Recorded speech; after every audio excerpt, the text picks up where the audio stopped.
Whoa, today I'm going to be discussing some extensions and add-ins that you can use in the classroom. They're very practical. So the first thing I'm going to show you is an extension called Mercury Reader.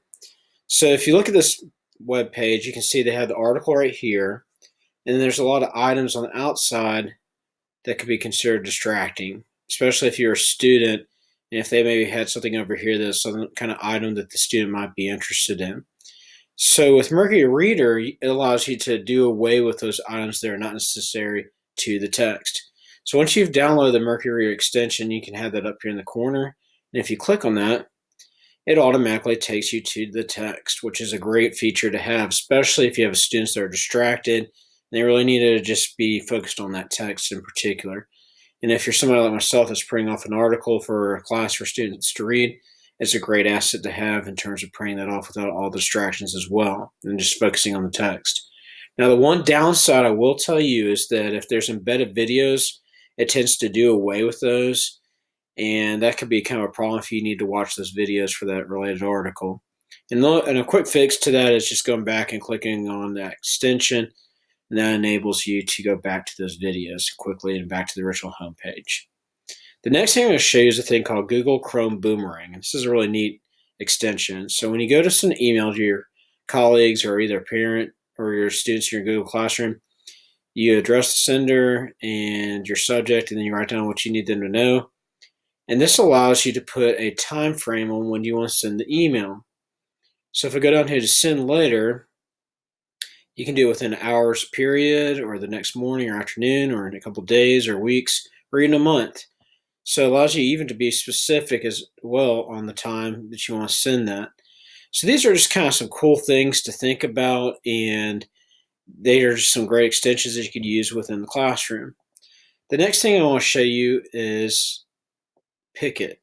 And Picket's kind of a cool thing because if you have a classroom and you're trying to make a presentation and you can't really find photos easily that you feel like that would be good for a presentation, Picket kind of saves you time on that. So once you've downloaded the add-in Picket, you click on that, and it allows you to search for images. So let's say I'm doing the Andes Mountains.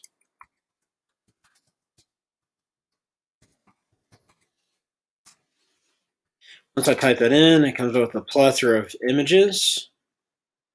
I can just click on one, and it'll automatically upload that into my slide.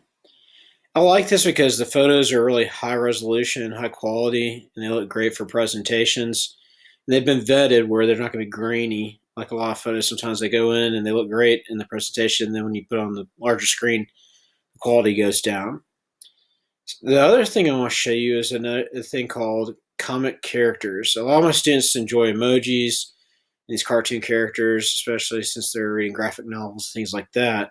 So this is kind of a cool thing you can add in. So you pick your character, and you can pick a plethora of outfits. So pick his outfit, and you can pick what you want him to do. If you want to, you can add text.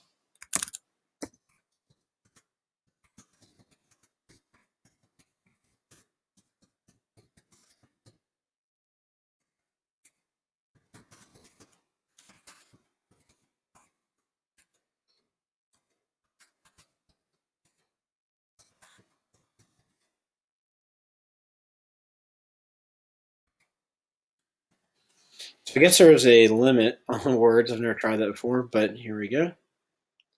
And it inserts it. And the cool thing is you can adjust that to the size that you need it to be. And you can go there. So I like that. I think it's kind of cool. And like I said, if you have students that are into cartoon characters, it can really make it interesting for them and grab their attention. The last thing I'm going to show you is a thing called Web Viewer. And to my success, I've had some okay success with this, but also I've had some difficulty with it as well. So if you're going to insert this into slides, you go up to Insert, click on My Add-ins, and you click Web Viewer. Now I will tell you this, it's been kind of difficult to get this to work right. So I'm just going to kind of show you what it looks like in the presentation. Now what it does is allows you to put a web page on the actual slide, and then it allows you to and engage with it. So if you click on it, it'll take you to different things, feature content, like so you can just click on it and it allows you to do that. So it's kind of a cool thing.